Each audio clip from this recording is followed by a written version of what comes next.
Allah, kita berdoa. Bapa kami yang di surga, terima kasih Tuhan Engkau telah mempertemukan kami di ruangan Zoom ini di mana kami siap untuk dilatih, siap untuk dituntun oleh-Mu Tuhan, untuk menjadi seorang perwira kedaruratan di dalam misi-Mu. Ya Tuhan yang di surga, pada saat ini kami minta Engkau menyertai kami, para pemateri yang telah hadir juga secara khusus, kiranya Roh-Mu turun di atas mereka Tuhan. Para anggota kami, kiranya Engkau berikan koneksi internet yang bagus, bagi mereka yang belum sempat gabung, kiranya Tuhan penyertaan-Mu tetap beserta dengan mereka. Kiranya melalui ini Tuhan, kami belajar untuk lebih merendah diri di hadapan-Mu Bapa dan menjadi pelayan kepada manusia. Di dalam nama Yesus kami berdoa. Amin. Amin. Terima kasih Kak Julius Lintu. Baik, kita Sama-sama. langsung kepada materi ya. Untuk materi pertama dari Master Guide Pendeta Douglas Para untuk materi dispatching. Kita langsung serahkan aja waktunya kepada Kak Douglas. Silakan Kak. Baik, apa suara saya kedengaran? Jelas Kak. Oke. Jelas. Tunggu sebentar, saya share screen-nya. Jelas sekali karena andai kata itu.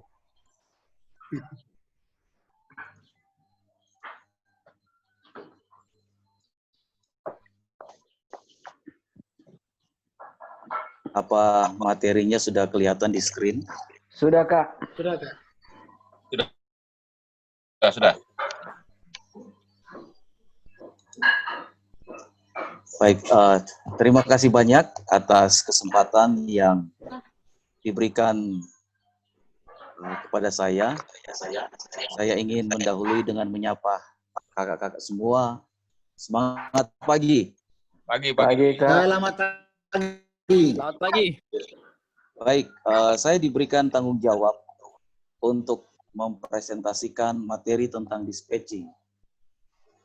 Namun saat saya memperhatikan komposisi peserta pada pagi ini, maka saya berkesimpulan bahwa tanggung jawab saya pagi ini adalah lebih banyak pada tingkat menyegarkan kembali pengetahuan tentang dispatching dan lebih sedikit pada tingkat memberikan sebuah pengetahuan baru, sebab banyak dari kakak-kakak yang hadir pagi ini yang telah mengetahui dan berpengalaman dalam praktek lapangan terkait dengan materi ini. Sehingga pagi ini lebih cocok rasanya jika disebut kita ini saling sharing. Dan kebetulan saja saya diberikan kesempatan pertama untuk sharing sedikit pengetahuan tentang dispatching kepada kakak-kakak semua. Tujuan dari materi ini, para peserta diharapkan memahami 4 hal. Yang pertama adalah konsep penanganan konsep penanganan klien gawat darurat secara komprehensif. Yang kedua adalah konsep perlindungan klien agar terlaksana keselamatan korban sejak dari kontak pertama klien dengan provider gawat darurat. Yang ketiga adalah konsep pelayanan medik bergerak yang mumpuni. Dan yang keempat adalah cara mengaktifkan sistem pelayanan gawat darurat terpadu. Nah, agar penanganan klien gawat darurat dapat dilakukan secara komprehensif, maka tindakan pertama dan utama yang dilakukan adalah melaksanakan pertolongan pertama dengan kualitas terukur, sebagaimana yang ditunjukkan pada slide ini. Namun saya tidak akan memberikan penjelasan terhadap bagian ini sebab ada kakak yang bertanggung jawab untuk melakukannya. Nah, sekalipun tindakan pertolongan pertama di TKP telah dilakukan dengan kualitas terukur dan terstandar, tetapi pelayanan klien gawat darurat yang dilakukan secara komprehensif memerlukan tindak lanjut yang menghubungkan pelayanan pra rumah sakit sampai tiba di rumah sakit. Sehingga pelayanan pertolongan pertama yang komprehensif harus ditunjang dengan petugas yang kompeten. Adanya transportasi, dalam hal ini ambulans yang lengkap dan siap pakai. Komunikasi yang handal dan terdokumentasi. Adanya dokumentasi yang akurat, ringkas, sederhana, dan bersifat informatif. Kemudian ada sistem dalam gedung yang mendukung. Dan dispatching adalah salah satu bagian dari bentuk pelayanan pertolongan pertama yang bersifat komprehensif. Sebagaimana yang kita bisa lihat pada gambar di slide ini. Kalau kita perhatikan apa yang dimaksud dispatching di dalam slide yang ada ini, di sana dikatakan bahwa dispatching adalah perintah dan umpan balik perintah. Mohon maaf, dalam pengawalan klien gawat darurat sejak kontak pertama dengan sistem pelayanan gawat darurat terpadu. Dengan kata lain, yang saya dapat pahami bahwa dispatching adalah tindakan pengawalan klien gawat darurat berbasis pelayanan komunikasi yang terkoneksi dengan sistem pelayanan gawat darurat terpadu sejak kontak pertama dengan klien. Itu berarti termasuk pelayanan pertolongan pertama pra rumah sakit sampai tiba di rumah sakit. Mengapa demikian? Sebab tujuan dari pelayanan dispatching ini agar terlaksananya perlindungan korban, yaitu keselamatan korban, penanganan korban, demi keselamatan korban sejak kontak pertama. Contohnya di sini adalah sistem pelayanan gawat darurat terpadu yang dimiliki oleh Youth Emergency Service Indonesia. Nah, agar pelayanan dispatching dapat terlaksana dengan baik, maka perlu dibangun sistem kerjasama yang baik. Bagi saya, ada bagian kita. Maksud kita di sini adalah tim Youth Emergency Service Indonesia ataupun klub Master Guide, di mana tim YES belum dibentuk di sana. Dan yang bagian yang kedua adalah ada peran dari pemerintah. Bagian kita menurut saya adalah kita mendirikan sistem di dalam tim kita untuk sistem pelayanan gawat darurat terpadu ini. Salah satu contohnya adalah dengan mendirikan pusat atau posko pelayanan gawat darurat yang memberikan pelayanan dispatching jika pertolongan pertama di TKP dilakukan oleh anggota YES atau Master Guide atau Pathfinder atau bahkan jemaat. Saya berpikir kita mulai dulu dalam ruang lingkup yang kecil ini. Dengan harapan jika ini dapat diatur dengan baik, bahkan kita bisa melayani dalam ruang lingkup yang besar. Kemudian bagian yang kedua adalah bagian pemerintah atau peran pemerintah. Peran pemerintah bagi saya adalah mendirikan krisis center di setiap wilayah. Sehingga dapat menggerakkan setiap komponen pendukung demi terlaksananya tindakan pertolongan pertama yang komprehensif. Seperti yang kakak-kakak perhatikan di layar ini, menggerakkan polisi, menggerakkan petugas pemadam kebakaran, menggerakkan palang merah, ambulans servis, rumah sakit bahkan sekalipun. Sehingga apabila terjadi keadaan gawat darurat, maka mekanismenya adalah penolong di TKP, apakah itu anggota YES, Master Guide, adik Pathfinder atau jemaat, dapat menghubungi posko pelayanan gawat darurat kita. Dan dari posko akan memberikan pengawalan dengan memberikan petunjuk kepada penolong yang ada di TKP dan juga dapat memberikan informasi kepada krisis center yang ada di wilayah. Jika tidak ada, itu berarti dapat memberikan informasi kepada rumah sakit rujukan yang terdekat. Ini contoh Kebetulan saya diberikan kesempatan melayani di wilayah Sorowako. Jemaat di sana berada di wilayah perusahaan, di mana sistem pelayanan gawat darurat terpadu itu begitu baik sekali. Dan setiap anggota masyarakat yang ada di wilayah ini benar-benar mengetahui apa yang harus dilakukan jika ada keadaan gawat darurat dengan mengaktifkan SPGDT yang ada di wilayah itu. Jadi dengan mengontak nomor yang sudah ada dan SOP dari sistem pelayanan gawat darurat terpadu di wilayah Sorowako adalah saat SPGDT diaktifkan, maka yang personil yang akan turun di lapangan itu melibatkan paling kurang 3 unsur. Yang pertama dari para medis sendiri dengan ambulansnya, kemudian dari bagian security, keamanan, dan dari bagian fire. Bahkan di wilayah Sorowako khususnya di setiap tempat ibadah di sana diletakkan alarm-alarm yang khusus dibunyikan untuk hal-hal yang bersifat emergensi. Contohnya jika ada kebakaran, maka alarm di tempat di mana lokasi paling dekat dengan tempat ibadah itu akan dibunyikan alarm untuk mengaktifkan SPGDT. Nah, karena pelayanan dispatching ini, kakak-kakak semua, berbasis pada komunikasi, maka penggunaan alat komunikasi dan keterampilan dalam berkomunikasi dalam hal ini memberikan informasi menjadi sangat penting. Seperti yang kakak-kakak perhatikan pada slide yang ada ini. Penting untuk diperhatikan saat menjadi penolong pertama di TKP, penting untuk meminta bantuan kepada orang yang berada di sekitar jika sendiri.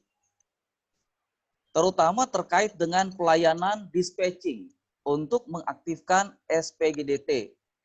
Kalau anggota YES yang ada di lokasi lebih dari 1, maka penting untuk berbagi tugas. Ada yang memberikan pertolongan dan ada yang bertugas mengaktifkan SPGDT. Nah, skenario ini bisa dilakukan jika sistem SPGDT kita telah terbentuk. Untuk mempermudah, saya menganjurkan sekiranya dapat dipertimbangkan, setiap anggota YES atau setiap master guide bahkan diajar kepada para pathfinder dan jemaat semua bahwa untuk selalu menyediakan kartu kecil yang dapat diletakkan di dompet yang berisi cara mengaktifkan SPGDT. Paling tidak SPGDT milik YES di wilayah yang ada tim YES ataupun klub master guide membentuk SPGDT sendiri di tempat di mana tim YES belum ada. Yang berisi di kartu itu berisi nomor telepon, posko SPGDT, atau kalau tidak ada rumah sakit yang terdekat jika sistem belum terbentuk, dan kemudian ditambahkan dengan jenis-jenis informasi yang harus diberikan sebagaimana yang ada tampak di slide ini. Pelayanan posko SPGDT terkait dispatching harus terus diberikan sampai klien gawat darurat diserah terimakan di rumah sakit rujukan. Kecuali telah ada krisis center, maka komunikasi dari posko kita hanya bisa dilakukan dengan penolong pertama di TKP atau dengan krisis center yang ada. Posko SPGDT yang didirikan oleh YES atau Master Guide Club wajib memperhatikan hal-hal berikut ini saat melaksanakan pelayanan, seperti 4 poin yang ada ini. Bahwa setiap telepon masuk harus dianggap sebagai aktivator sistem SPGDT sampai dibuktikan bukan.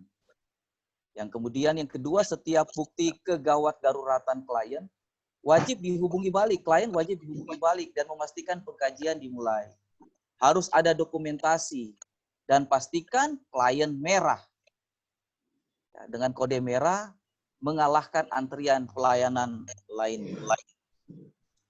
Kemudian faktor yang berikut juga yang penting di dalam SPGDT adalah faktor transportasi atau ambulans dengan persyaratan-persyaratan yang harus memenuhi standar seperti ini atau sesuai dengan jenis klien yang mengalami masalah kegawat daruratan. Berikutnya pada slide kita tampak ada lambang dari emergency medical service dengan 6 palang biru yang masing-masing palang itu mengartikan yang pertama detection, lalu kemudian reporting, lalu yang ketiga response, lalu 4 on-scan care, care in transit, transfer for definitive care. Dan lambang ini sudah dipatenkan tanggal 1 Februari tahun 1977.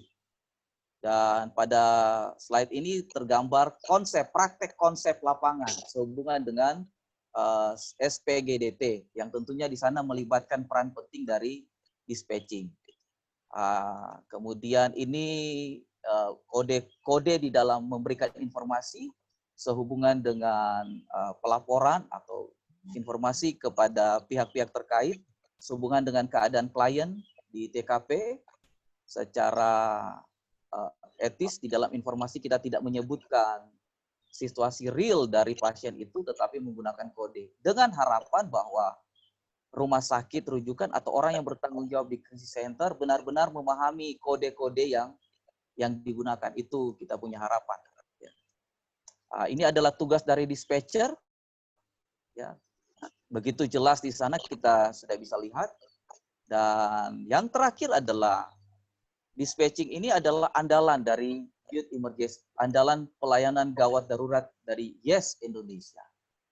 Itu sebabnya anggota YES Indonesia wajib bisa atau menguasai bagaimana caranya mengendalikan pergerakan ambulans, mengendalikan petugas di lokasi kejadian, petugas di ambulans, petugas di posko, dan saat terima korban dengan dokter gawat darurat.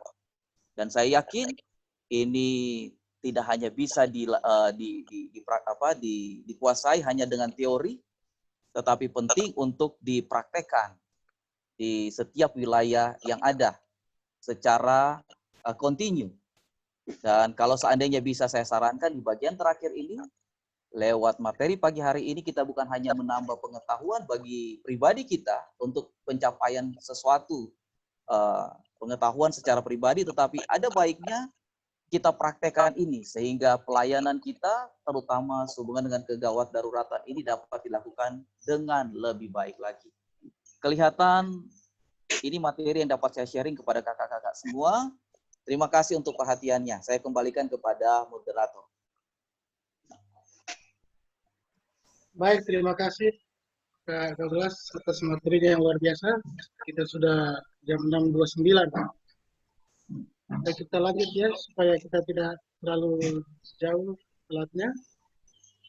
Kak Mas Renaldo, apakah sudah siap?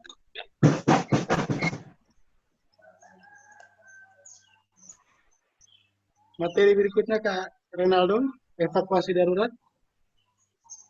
Kak Arnold lebih dulu kayaknya. Oke, kalau Kak Renaldo belum siap, kayaknya Kak Arnold sudah siap ya. Langsung dulu ke Kak Arnold ya. Boleh ya? Oke, Kak Arnold sudah bisa ambil alih, Kak?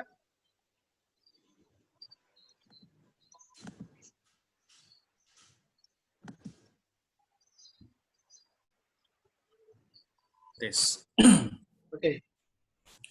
Baik, selamat pagi ke semua.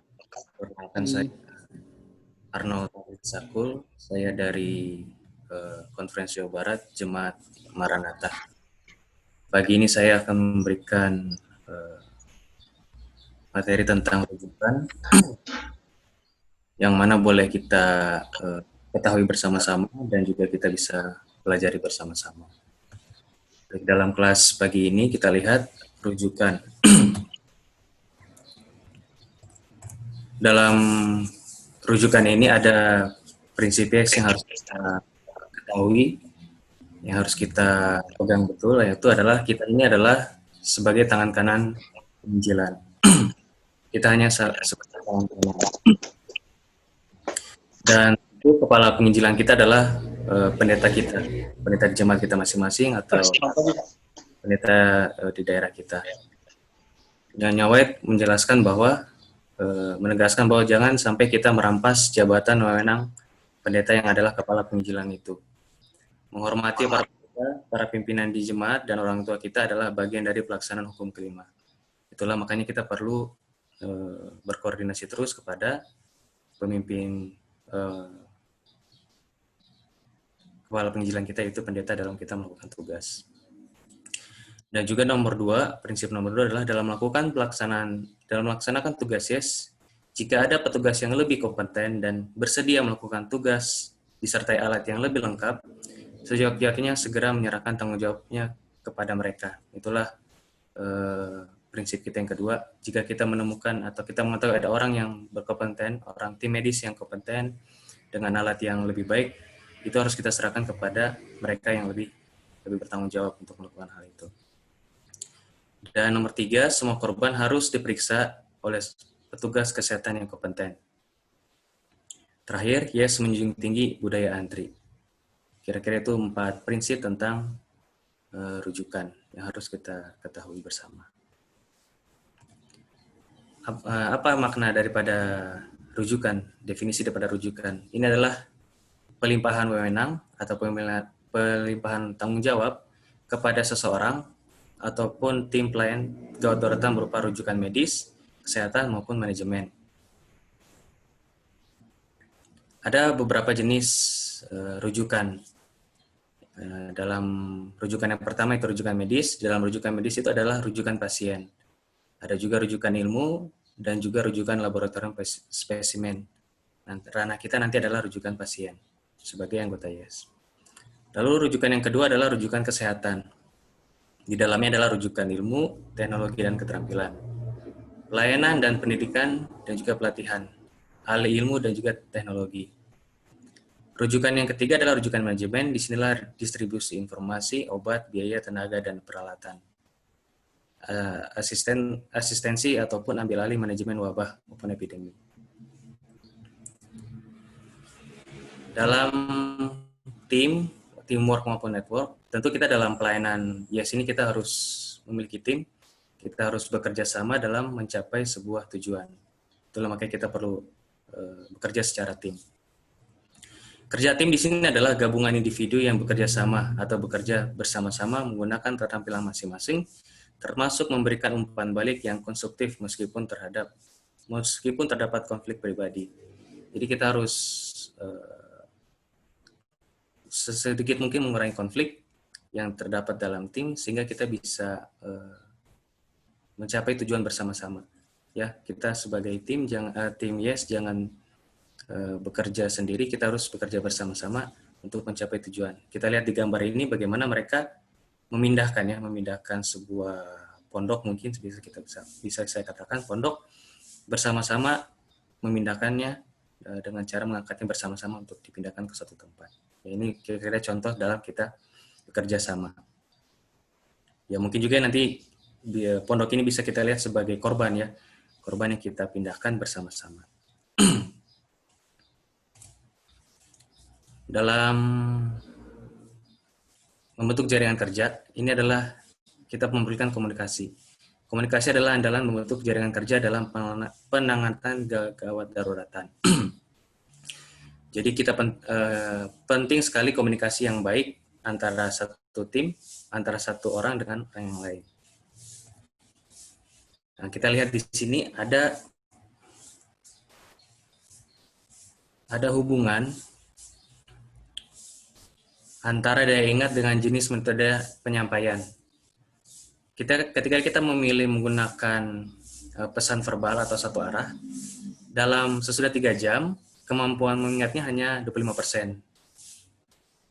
Lalu sesudah 3 hari, itu akan turun menjadi 10-20% jika kita menggunakan penyampaian pesan verbal atau satu arah saja, hanya berkata saja. Jika kita menggunakan pesan tertulis atau catatan, dalam 3 jam, sesudah 3 jam, kemampuan mengingatnya 72%. Lalu sesudah 3 hari itu akan turun ke 10%. Kalau kita menggunakan visual dan verbal, ini kita berkata-kata dan juga ada gambar atau ilustrasi. Ini sesudah 3 jam 80%. Dan sudah 3 hari kemampuan mengingatnya 65%. Dan mungkin ini yang terbaik, penyampaian partisipatif, bermain peran, studi kasus, praktik, orang itu melakukan, sudah 3 jam kemampuan mengingatnya 90%. Dan sudah 3 hari turun sampai 70%. Mungkin kira-kira yang kita lihat di sini yang metode yang baik bisa kita pilih adalah partisipatif, bermain peran, studi kasus, dan juga praktik. Dalam hierarki efek komunikasi, ada 80% yang terpapar pada pesan. Lalu ada 60% yang memahami pesan. Ada juga 40% yang menyetujui pesan, 20% akan bertindak, dan 5% yang melakukan tindakan. Ini efek komunikasi. Nah, dalam komunikasi yang efektif ada beberapa unsur yang harus kita perhatikan, yang mungkin kita bisa ketahui bersama. Yang pertama tentu siapa pengirimnya, siapa sendernya, siapa pengirimnya. Lalu pesannya, apa pesan yang akan disampaikan, apa pesan yang akan dikatakan. Lalu yang ketiga adalah salurannya atau channel, media yang digunakan itu apa. Yang keempat adalah penerima, siapa yang akan menerima pesan tersebut, kepada siapa pesan tersebut akan disampaikan. Dan yang terakhir, feedback-nya atau umpan balik, apa tanggapannya mereka kepada pesan kita. Kira-kira ini 5 hal yang ada dalam unsur komunikasi yang efektif. Ada pengirim, pesan, saluran, penerima, dan juga umpan balik. Dan ada 7C, 7C sebutannya 7C untuk komunikasi interpersonal yang efektif. Ya. Ada komunikasi antar pribadi yang efektif. Yang pertama adalah clear. Pesannya itu jelas dan tujuannya juga jelas. Yang kedua konsisten, tetap pada pokok bahasan dan juga singkat. Yang ketiga adalah konkret, rincian fakta yang jelas dan terfokus untuk menguatkan pesan tanpa dikurangi, tanpa dilebih-lebihkan. Dan keempat, pesan itu korek. Komunikasi itu korek, isi bahasan yang benar dan tepat, tidak ada kekeliruan. Yang kelima, koheren, masuk akal, pokok dan topik bahasan saling terkait, nada dan alur bahasa yang konsisten. Dan keenam, komplit. Pendengar mendapat semua informasi yang dibutuhkan untuk melakukan aksi. Ketika kita melakukan komunikasi, mungkin ketika kita menolong orang, jangan sampai kita, karena terlalu panik, kita sampai memberikan informasi yang kurang tepat atau tidak benar, atau kenapa jangan sampai kita memberikan informasi yang kurang tepat, karena jika orang yang kita berikan informasi tidak tepat atau salah, maka tindakan yang diberikan juga pasti akan salah. Itulah kenapa kita perlu adanya komunikasi yang baik dengan melihat daripada clear, konsis, konkret, koheren, dan juga complete. Ini komplikasi bantuan hidup dasar. Apa yang bisa saja terjadi dalam kita melakukan bantuan hidup dasar. Bisa saja orang tersebut, pasien tersebut, korban tersebut meninggal. Atau bisa juga patah tulang dada. Bisa juga patah tulang iga, atau pecah jantung, pecah paru, pecah liver atau hati, atau pecah lambung. Itulah kenapa setiap bantuan hidup yang sudah kita berikan, tetap kita harus lakukan rujukan atau membawa kepada rumah sakit atau unit gawat darurat. Nah, ini setiap korban setelah ditolong wajib diperiksa oleh tenaga kesehatan yang kompeten. Ya, itulah kenapa kita harus melakukan rujukan. Rujuk kemana? Inilah rujukan ke unit gawat darurat atau ke rumah sakit. Komunikasikan tadi yang sudah dipelajari tentang gunakan 7C tadi. Komunikasikan seluruh datamu secara efektif. Jenis rujukan inilah ruang lingkup kita, rujukan medis, bagaimana kita memberikan informasi kepada tim yang lebih kompeten, rujukan pasien, dan juga stabilisasi prarujukan, bagaimana kita lihat pernafasan daripada pasien tersebut. bagaimana aliran darahnya, bagaimana kesadarannya, itu yang harus kita perhatikan sebelum melakukan rujukan. Stabilisasi terlebih dahulu dalam proses sebelum rujukan. Dan inilah prinsip YES dalam manajemen bencana. Kita lihat bagaimana nomor 1, penanggulangan gawat darurat sehari-hari yang baik akan memberikan hasil yang baik pada waktu penanggulangan gawat darurat, bencana, dan korban yang massal. Jadi kalau kita sudah bisa menanggulangi yang skopnya lebih kecil, maka pada saat terjadi yang lebih besar, kita mungkin sudah lebih terbiasa. Yang kedua, jangan pindahkan korban massal dan bencana ke rumah sakit. Biarlah nanti ada triase yang dilakukan terlebih dahulu. Nomor 3, pasien yang tepat ke rumah sakit yang tepat dengan ambulans yang tepat pada waktu yang tepat. Dan nomor 4, inilah hanya triase dan damage control surgery tanpa operasi definitif. Yang kelima, triase dan local rapid assessment. Dan keenam, risk dan hazard assessment dan manajemen. Nomor 7, single disaster plan untuk multi hazard. Ada rencana bencana dalam kasus yang lebih banyak. Yang ke-8, dalam prinsip manajemen bencana, tim yang tepat di tempat yang tepat pada waktu yang tepat dengan pengetahuan yang tepat, keterampilan tepat, dan logistik yang tepat. Itulah kenapa kita perlu sebagai master guide, pembina, perlu terus mengasah keterampilan kita, perlu terus belajar dalam kita menghadapi bencana. Ya, mungkin supaya kita tidak lupa, bisa teringat terus akan materi-materi tentang bencana. Yang ke-9, dalam suatu bencana dan korban massal, ada masalah yang harus kita hadapi, yaitu bagaimana caranya supaya para pengungsi itu tetap bertahan hidup. Bagaimana mereka tetap melangsungkan kehidupan mereka, apalagi yang memiliki kebutuhan khusus. Yang ke-10, YO 2448 inilah bagaimana agar orang tersebut dapat bertahan hidup 1 hari sampai 2 hari, mungkin 3 hari ke depan sampai bantuan itu datang. Biasanya bantuan ketika bencana datang, bantuan dari pemerintah atau bantuan dari yang lain, mungkin sekitar lebih dari 3 hari baru datang. Jadi bagaimana 1-2 hari itu orang tersebut dapat bertahan hidup sampai bantuan itu datang. Itu prinsip dalam manajemen bencana. Nah, mungkin itu saja tentang rujukan pada materi pagi ini. Kiranya Tuhan boleh memberkati kita, Tuhan memberkati kakak-kakak sekalian. Terima kasih.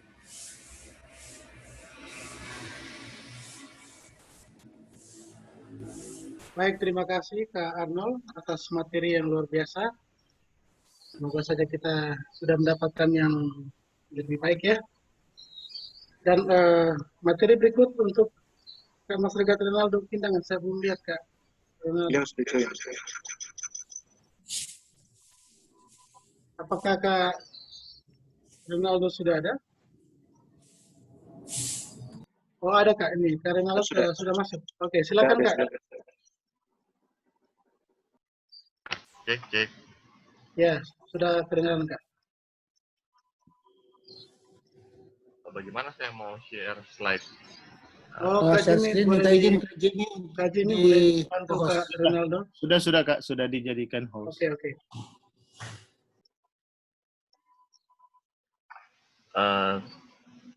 Tunggu ya, bentar.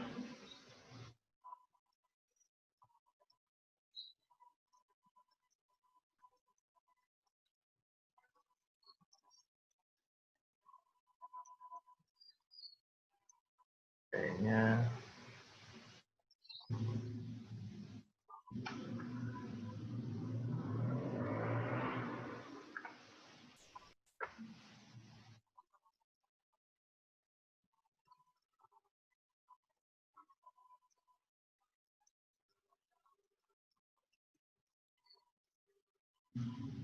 Ambil pilihan share screen, Kak. Ambil pilihan. ya bentar ya.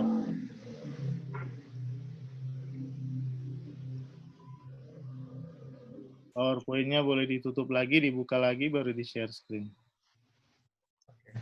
sabar, saya belum ketemu. Oke, sambil menunggu Kak Inal tampil, saya mau bertanya.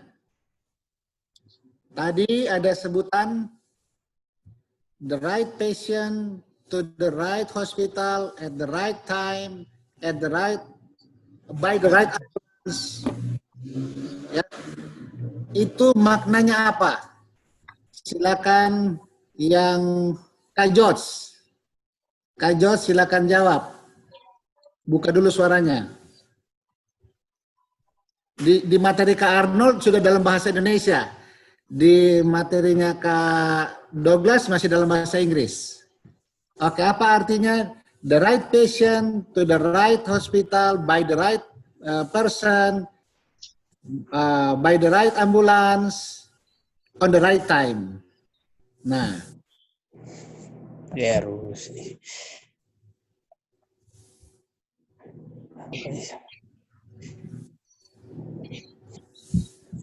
Kalau Kak Arnold ada tambahkan lagi, right logistik, right skill. Nah, artinya? Yang saya bisa tangkap dari penjelasan tadi,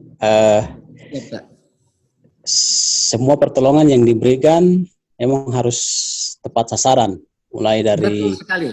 Anda dapat 100 nilai itu. Ya. Harus tepat sasaran. Jadi tidak sembarangan melayani korban, melayani pasien. Harus betul-betul. Korban ini akan dikirim kemana? Kan tidak lucu kalau korban patah tulang kita kirim ke rumah sakit ibu dan hamil dan anak yang hanya mengurus ibu-ibu hamil. Seperti demikian ya. Dan kita sudah tahu, nanti kita akan belajar lebih bagus lagi. Ambulans itu ada 3 tipe. Ada yang cuma ambulans transport, ada ambulans medik 1, paramedik 1, paramedik 2, dan ambulans yang pelengkap namanya ambulans ATLS. Di sana semua alat lengkap, bahkan 3 ambulans yang bersatu, kalau level 3 itu, bisa menjadi satu rumah sakit kecil. Ya. Nah sekarang kita mau pakai ambulans yang mana?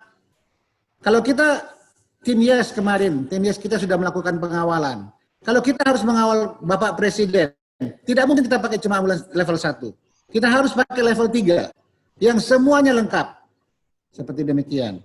Kita kawal Campore Winner, kita kawal Campore Valiant, kita selalu gunakan ambulans level 3. Jadi right ambulans. Kak Inal sudah siap? Ya, sudah. Kalau sudah siap silakan langsung share screen, kita langsung berhenti. Oke, share screen.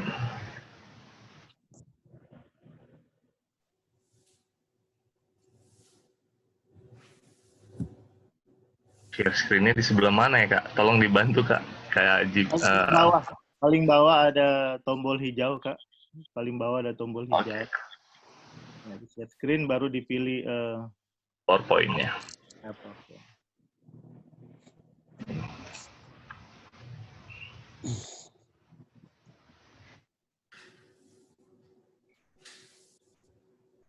Apa sudah terlihat? Sudah.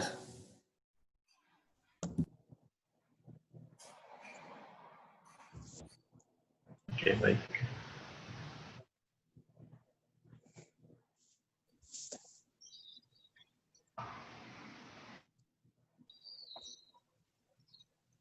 Oke. Saya nggak bisa lihat partisipan ya kalau saya lagi buka screen saya. Kayak Jimmy. Apa-apa, Kak. Lanjut aja. Aman-aman, Kak. Lanjut saja. Oke.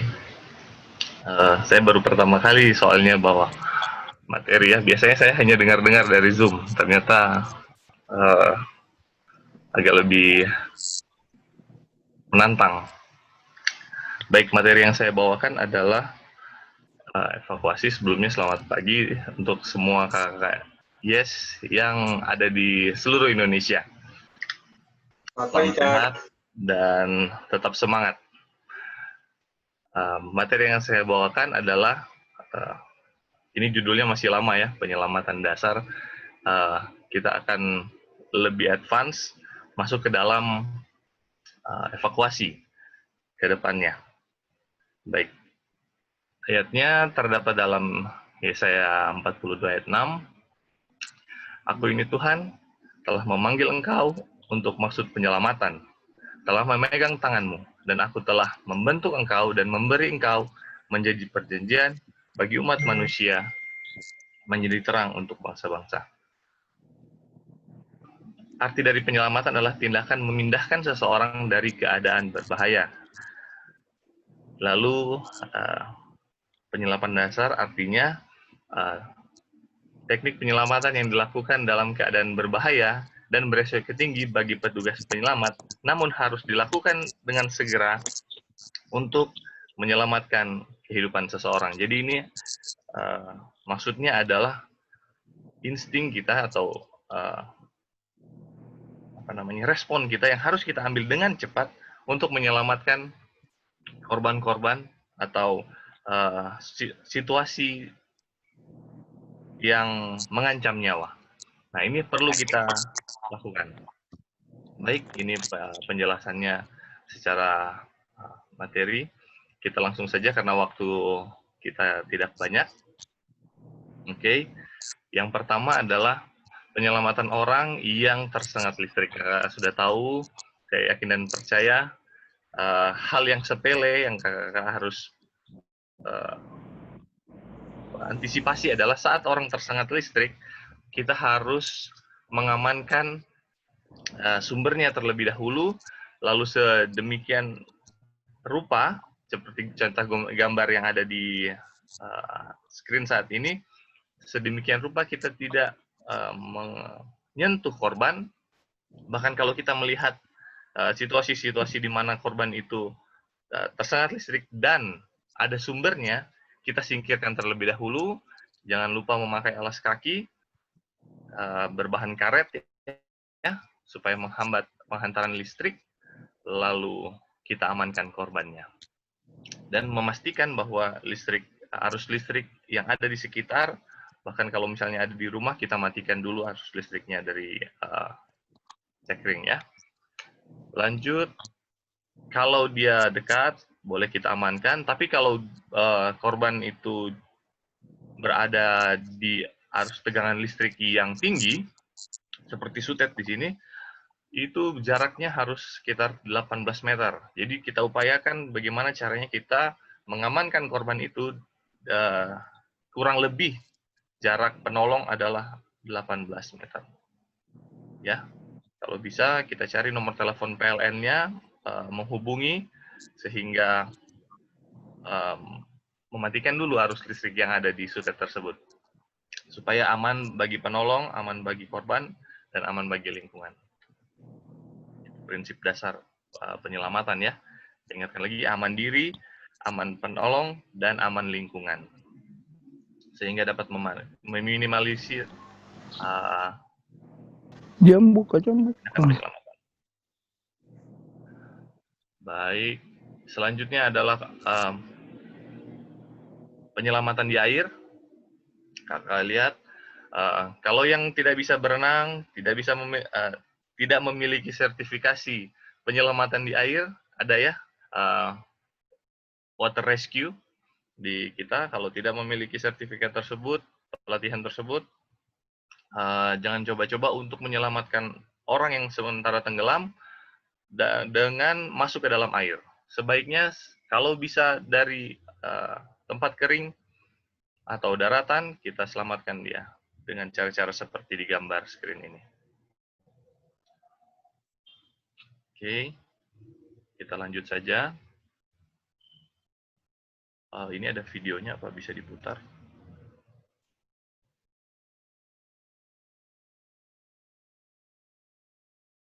Ini videonya hanya 3 menit kalau tidak salah.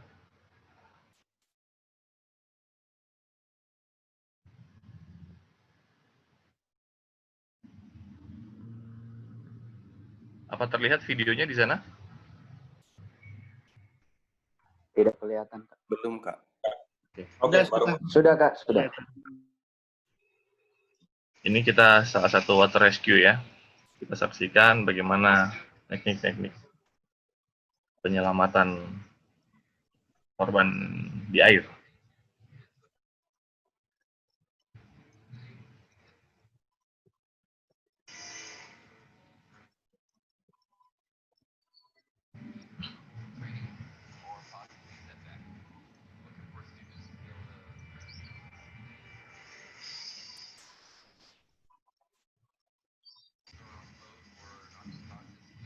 Ini menerangkan bahwa saat orang tenggelam, biasanya bila kita datang dari depan, dia akan berusaha untuk menyelamatkan dirinya.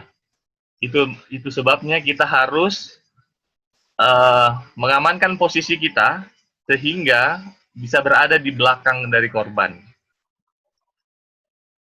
Nah, biasanya terjadi seperti ini saat kita mau menyelamatkan.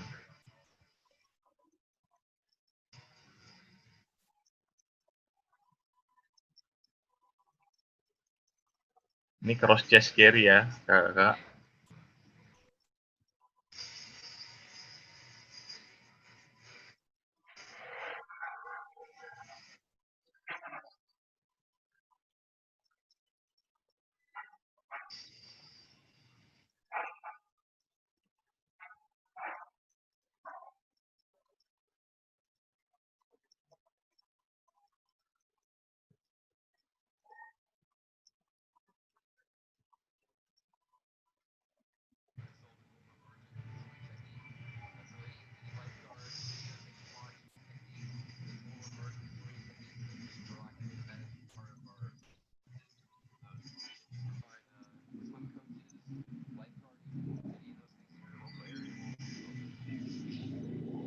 Kira-kira seperti itu cara-cara penyelamatan water rescue ya, menolong korban di dalam air. Jadi usahakan kita berada di belakang korban dan menarik dia dari belakang. Oke.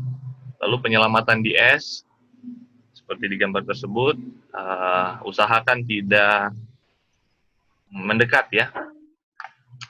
Oke, ada titik tumpu di sana. Lanjut saja, jarang terjadi di Indonesia. Oke, membuat tanda bahaya SOS, kakak sudah tahu. Nah, ini yang perlu dijelaskan sedikit mengenai tarikan. Teknik-teknik penyelamatan.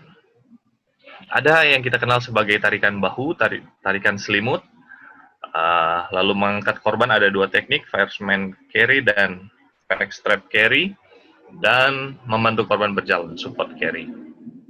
Ini kita lihat kakak, bahwa cara menolong korban untuk mengevakuasi dalam keadaan darurat dengan tarikan bahu. Kita tarik bahu, maksudnya baju ya di sini ya, baju dari korban tepat di belakang bahu, supaya kita tidak menarik jahitan dari baju tersebut sehingga bajunya bisa saja robek.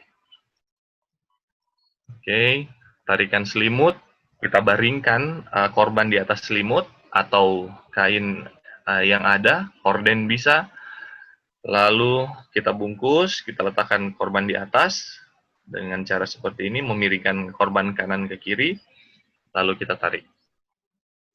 Ini fireman carry, bisa lihat gambarnya, disejajarkan dulu, lalu diangkat, lalu dipanggul ya. Ini lebih enak kalau ada tutorialnya. Tapi saya yakin kakak-kakak bisa mengerti ya. Lanjut, fireman carry, pengangkatan seperti biasa. Usahakan kita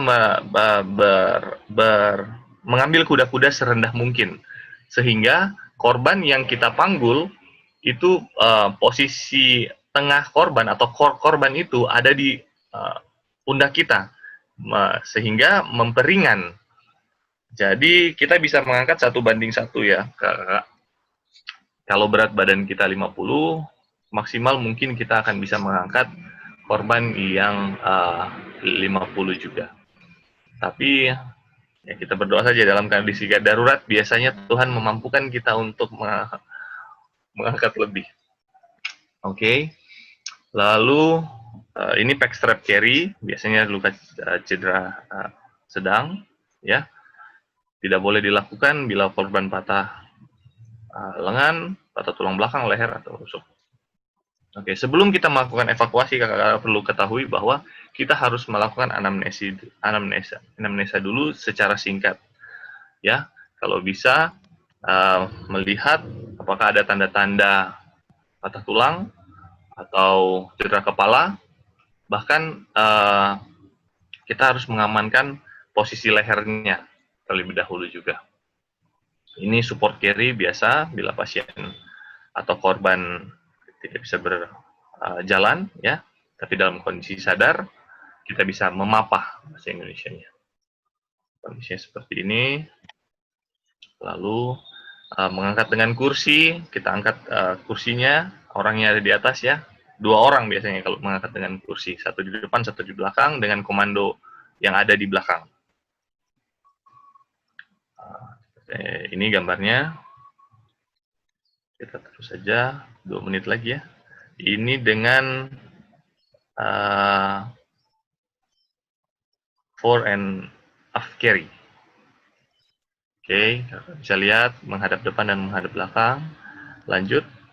Teknik evakuasi yang lain seperti ini juga bisa dilakukan dengan 4 tangan dan 2 tangan. Biasanya untuk ibu hamil ini dilakukan ya, ibu hamil, supaya mengurangi tekanan pada bagian core tubuh atau tengah tubuh di bagian bawah. Seperti ini. Lalu dengan tandu, kain ya. Kalau orang yang terlalu berat, kita bisa lakukan dengan kain juga, berbagi posisi yang baik. Lalu di bawah. Ini juga seperti ini bisa, tangan kita bersilangan untuk mengevakuasi korban. Seperti ini juga bisa. Oke. Membuat tandu sederhana dari selimut. Ya. Oke. Ini cara mengangkat tandu. 1 orang depan, kanan kiri satu-satu ya. Dengan tali, bisa dilingkarkan tali. Bagian bawah kita lingkarkan, lalu kita angkat sama-sama. Oke. Ini ada standar evakuasi Youth Emergency Service yang harus dipraktekkan, tapi saya yakin kakak-kakak instruktur di sini juga sudah mengetahui ya, bahwa harus ada 1 leader dan 3 supporter yang berada di sisi sebelah yang bersamaan. Kalau dia di kiri, kalau dia di kanan, di kanan. Lalu dikomando dengan leader dengan 3 tahap. Diangkat ke bagian paha, lalu berdiri, dan mendekatkan tubuh ke arah bagian kita. Ini kali. Oke, materi saya sampai di situ. Mungkin ada tambahan yang harus diperhatikan dari Kak Dr. Raymond mengenai evakuasi selanjutnya. Evakuasi di gedung ya. Halo? Ya. Oke, terima kasih Kak Rinaldo. Mungkin waktunya jawab Kak Raymond, saya silakan Ya. Kak Raymond. Oke. Terima kasih untuk semua presenter yang sudah membawa acara pada pagi hari ini. Anda akan bisa mengulang kembali pembahasan tadi dengan melihat di YouTube sambil memperhatikan hal-hal untuk dijawab dalam grup WA. 1. Andalan apa kita untuk melakukan komunikasi pada waktu dispatching? Ya, tolong diperhatikan jawabannya. Nomor 1, sebutkan andalan utama kita dalam melakukan dispatching. Anda memilih telepon, radio, ataupun internet, silakan. Tapi pilihlah jawaban Anda. Yang kedua, apa-apa saja yang harus dipikirkan pada waktu melakukan dispatching. Korbannya bagaimana, penolongnya bagaimana, ambulansnya bagaimana, obat-obatannya bagaimana, dan seterusnya. Ketiga, dalam merujuk korban, hal-hal apa saja yang kita butuhkan, yang harus kita lampirkan, yang harus kita sampaikan, yang harus kita komunikasikan. Yang keempat, sebutkan 3 cara evakuasi darurat. Ya, 3 cara evakuasi darurat, apa saja? Oke. Saya pikir itu saja soal ujiannya.